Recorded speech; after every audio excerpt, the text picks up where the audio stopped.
weather bulletin for regions in the broadcast area. Stay tuned for further information.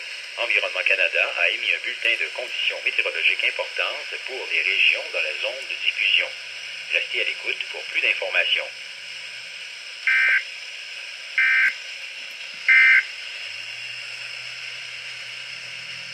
Environment Canada has issued a severe thunderstorm warning for southern Ontario at 3:52 p.m. Eastern Daylight Time, Tuesday, April 29, 2014. A severe thunderstorm warning is issued for Windsor, Leamington, Essex County, and Chatham, Kent, Rondeau Park. A severe thunderstorm watch is continued for Watford, Pinery Park, Eastern Lambton County, Sarnia, Petrolia, Western Lambton County, Chatham, Kent, Rondeau Park, and Windsor, Leamington, Essex County.